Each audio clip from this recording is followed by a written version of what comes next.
Hi everyone, this is Teresa from Slow Paths Wellness. Today I wanted to go over just a very simple part of healthcare that a lot of times gets short shrift. People tend to think of it as not a big deal, not something that has a really big impact, and something that isn't nearly as important as, say, a pill or a test or something that feels more concrete. That's your mindset. And in other videos, we'll go over things like what you choose to eat, how you sleep, how much water you drink, what your exercise level is like, because these are things that are in, to a great degree, your control. And they're things that when you have the knowledge and you actually put it into practice, you can see amazing differences. No one promises cures 100% of the time from anything, whether that's a surgery or a pill or a lifestyle change, but people are making very real, huge differences in their own life every day using things that they can do themselves that cost little or nothing, especially when compared to regular healthcare or even natural, holistic, alternative, integrative healthcare, however you want to call healthcare that looks more at your body's systems. So to illustrate what I want to cover today, I'm going to read a quote from a book by Becca Levy. She's a researcher, and she wrote a book called Breaking the Age Code: How Your Beliefs About Aging Determine How Long and How Well You Live. And I checked this book out of the library because I was thinking it would give me some cool tips on how to live longer, what to eat and what supplements to take and things like that, or just exercises for how to. I thought it was more of a how-to book. And it has some components like that, but the first part of the book is just about recognizing the fact that people in different cultures have different views of aging, and here in the U.S., we tend to have a fairly negative view of it. If you think, what do you think of when you think of an older person? As she says, in Japan, they think of wise or powerful or someone who has a lot of stature and deserves respect. And here you tend to think of slow or not able to work or debilitated or something like that. And that sounds bad in and of itself, but it gets worse because when you have those beliefs, first it affects the people that are older around you if you're not older yourself at the time.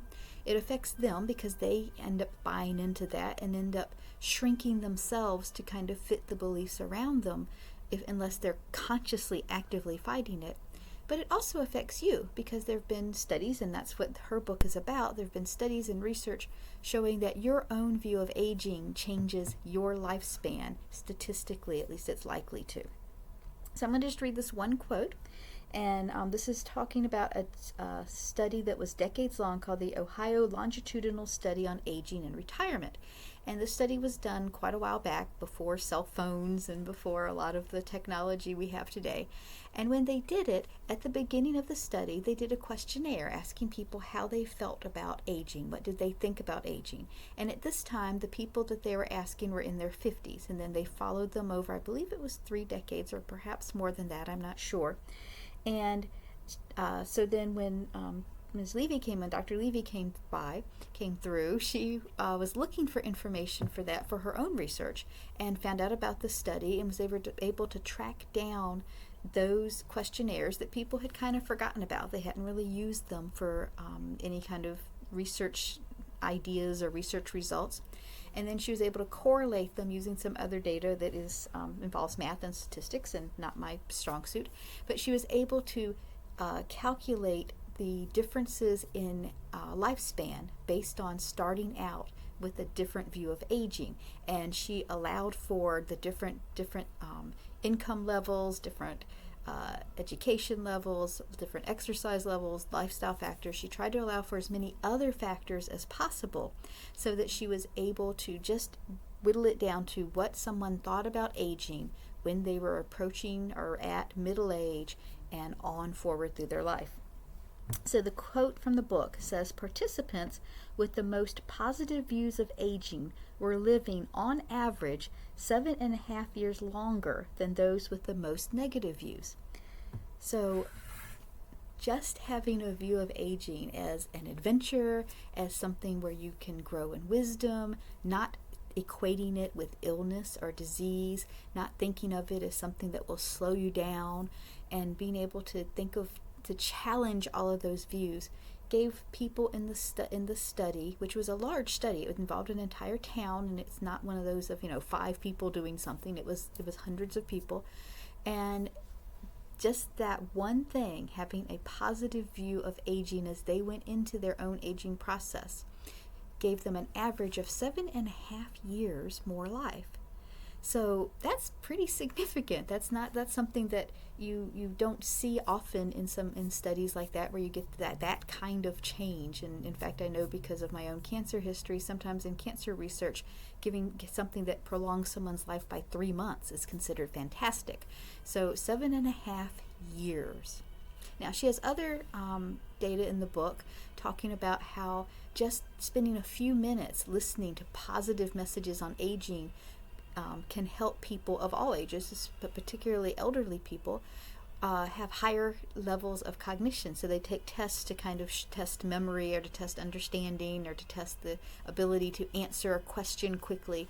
And just with a few minutes of positive reinforcement about aging as a positive, healthy process that people can go through and find enjoyment and fulfillment and find new vistas of life to be in, improved their cognition scores.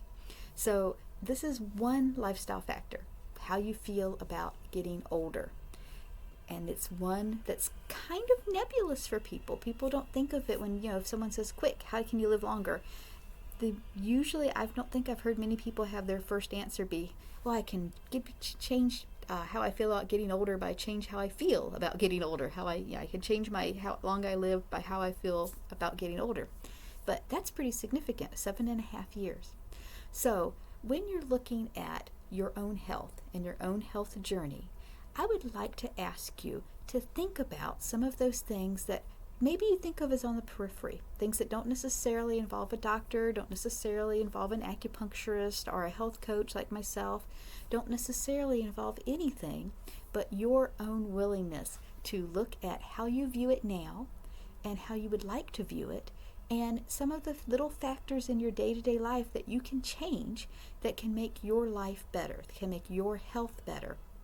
They say that if people just added, I think it was a half a cup of beans a day to their diet, that their colon cancer risk gets much, much lower. A lot of these interventions are not huge. You don't have to become somebody who never eats anything that you would consider fun, or who spends 15 hours a day exercising or something like that. A 20-minute walk, an extra serving of beans a day, an extra serving of vegetables a day, and a cup of green tea. Those things just in and of themselves have big impacts on your health. And as you begin that process, you can start making more choices like that, so that you can be getting into where 7.5 years here with your aging beliefs, and then maybe 2 years somewhere else from some other intervention, and you can start building up a statistical probability that your life will not only be longer, but will be happier and healthier. Because that's the other thing with these kinds of lifestyle factors. When you change them, you're not just extending your lifespan, you're extending your healthy lifespan. Often much, much further than a medication to treat a symptom has any chance of doing. So that's a quick video encouraging you to think about your power in your health care, and look at people who can help you with that more as information sources, as cheerleading teams, as people who can help you when you're first starting out, to be able to maybe address a few acute things that you have to get out of the way before you can really put the lifestyle things into practice, and someone just to circle back to ask questions of, as opposed to the great people on high who are supposed to tell you what to do and hand you pills to take. That's a job I do not want. I want to be able to be a collaborator, to be somebody who's helping you find the way, the slow path that allows you to move towards the health that you want, and it be something that you're planning on doing as a lifestyle, that you tweak as you learn more about your body and about what helps things, but that is a lifetime process.